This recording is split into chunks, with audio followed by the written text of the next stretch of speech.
prolonged wars, Rome and Germania through the ages. The struggle between Rome and Germania, though often framed by the infamous Battle of Teutoburg Forest in 9 CE, was far from a singular event. For centuries, the borderlands between the Roman Empire and the untamed territories of Germania were a theater of conflict, diplomacy, and cultural exchange.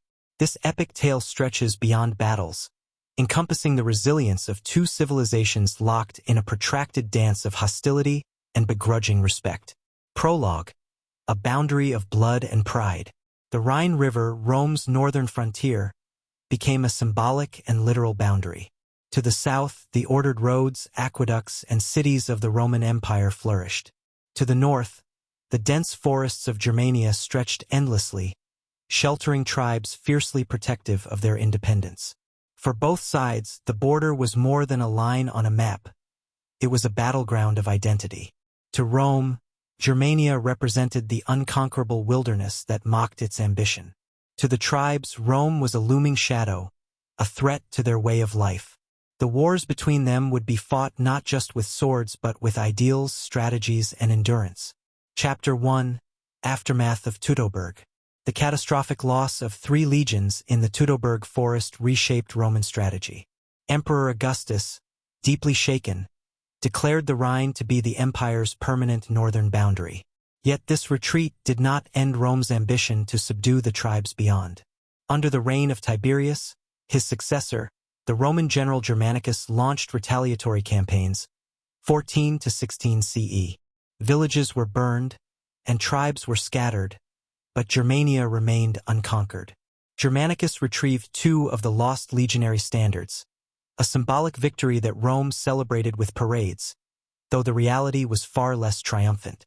On the Germanic side, the memory of Arminius and his victory united the tribes in spirit, even as they splintered into familiar rivalries. For the Cherusei, Arminius was both a liberator and a symbol of the fragility of unity. Without a centralized leader, the tribes returned to their internal feuds, their collective resistance to Rome never regaining the strength it had during Arminius' time. Chapter 2: The Long Frontier Wars. For the next 2 centuries, the Rhine and Danube frontiers were the focal points of Roman efforts to contain the Germanic tribes. These efforts often took the form of small-scale raids and counter-raids, punctuated by larger campaigns. Roman fortifications and defensive strategy. Rome adapted by fortifying its borders. The construction of the Limes Germanicus, a series of forts, watchtowers, and walls stretching from the Rhine to the Danube, was one of the empire's most ambitious defensive projects. These fortifications were designed not only to repel invasions but also to monitor the movements of the tribes. Germanic adaptation. The Germanic tribes, in turn, evolved their tactics. Learning from their encounters with Rome, they began to adopt more organized forms of warfare. Tribal confederations like the Alemanni and the Marcomanni emerged, posing significant threats to Roman stability. Chapter 3: The Marcomannic Wars, 166 to 180 CE. During the reign of Marcus Aurelius, the Marcomannic Wars marked one of the most intense phases of Roman-Germanic conflict. This prolonged series of battles, fought along the Danube frontier, highlighted the growing strength and coordination of the Germanic tribes. Marcus Aurelius, known as the Philosopher Emperor, documented his thoughts during these wars in his personal writings, later known as Meditations. His reflections reveal a leader torn between the harsh realities of war and the ideals of Stoic philosophy. The wars ended with Rome securing temporary peace through treaties and punitive measures, but the strain on the empire was evident. The constant pressure from the Germanic tribes began to expose cracks in Rome's resources and resilience. Chapter 4: The Crisis of the 3rd Century. By the 3rd century CE, the Roman Empire faced an unprecedented period of instability. Germanic incursions into Roman territory intensified, fueled by internal Roman crises and the rise of new confederations like the Goths and the Franks. The Gothic Wars. The Goths, originating from northern Germania, became one of Rome's most formidable adversaries. Their raids across the Danube and into the Balkans culminated in the sack of Athens and other cities during the mid-3rd century. Roman response. Roman emperors, often distracted by internal power struggles, struggled to mount effective defenses. However, leaders like Aurelian and Probus temporarily stabilized the frontier through decisive victories and strategic diplomacy. Chapter 5: The Migration Period and the Fall of Rome. The 4th and 5th centuries marked the beginning of the migration period, a time of immense upheaval as Germanic tribes moved en masse into Roman territories. This period would ultimately lead to the collapse of the Western Roman Empire. The Visigoths. Under their leader Alaric, the Visigoths famously sacked Rome in 410 CE, a symbolic end to the city's invincibility. The Visigoths were not mere invaders.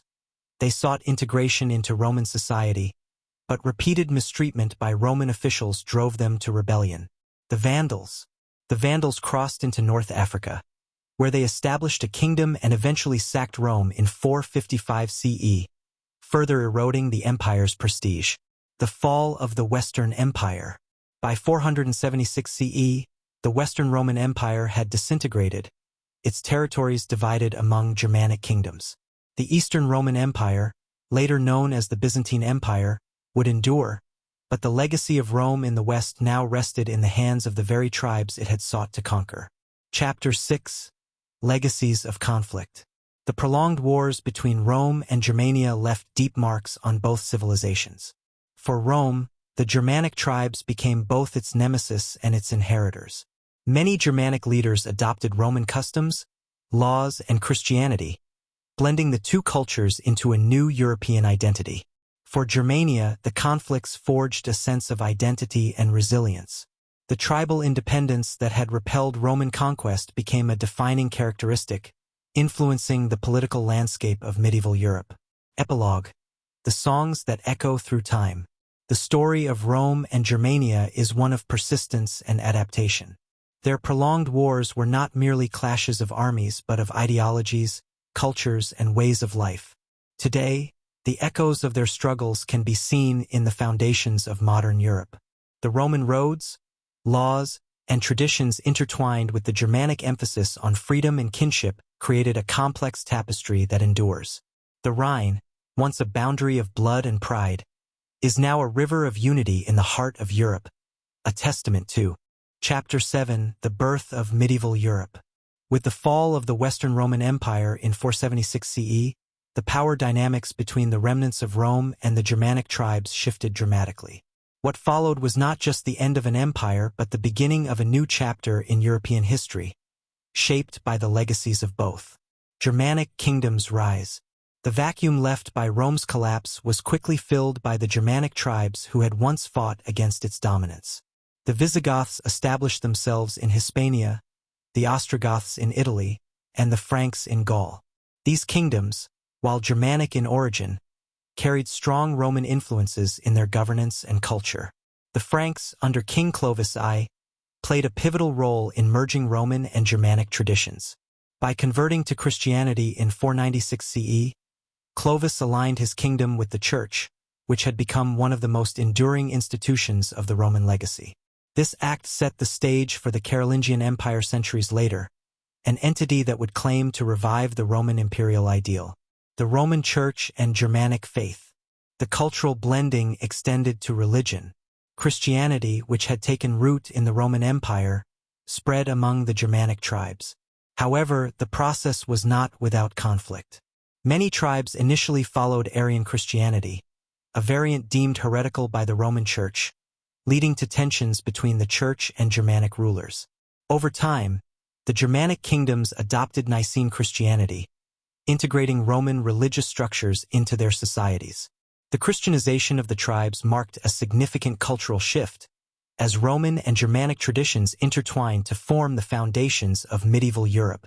Chapter 8: Charlemagne and the Revival of Rome.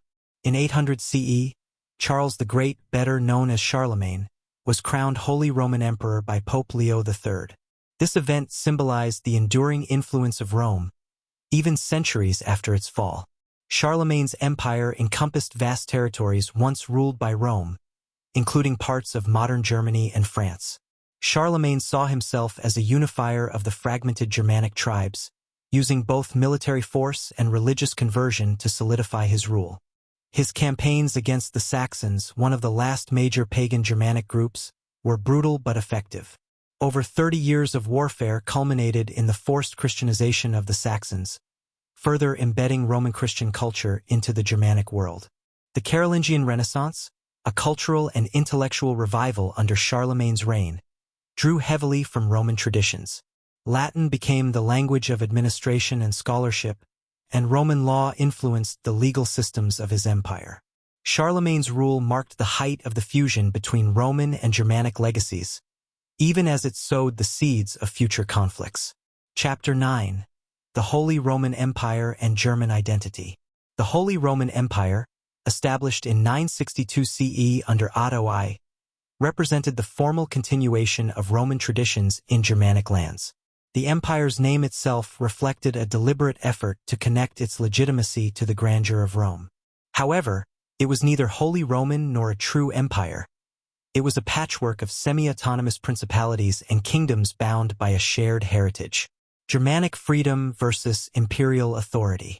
The decentralized nature of the Holy Roman Empire highlighted the enduring Germanic emphasis on local autonomy and tribal identity.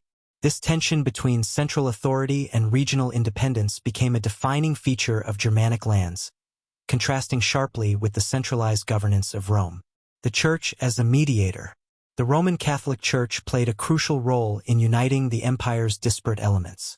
While the emperors often clashed with the papacy, most famously during the investiture controversy of the 11th and 12th centuries, the Church's Roman roots provided a cultural and spiritual link between the Germanic rulers and their imperial aspirations. Chapter 10. The Long Shadow of the Roman-Germanic Wars. Even as the political landscape evolved, the memory of the Roman-Germanic Wars remained deeply ingrained in the collective consciousness of both cultures. Cultural memory in Germania. For the Germanic peoples, the stories of Arminius and the victory at Teutoburg Forest became enduring symbols of resistance against foreign domination. These narratives resurfaced during periods of conflict, particularly in the 19th and 20th centuries, when German nationalism drew heavily on the imagery of Arminius as a unifier and liberator. Roman legacy in Western Europe. Meanwhile, the Roman legacy persisted in the legal systems, architecture, and governance of the former empire's territory.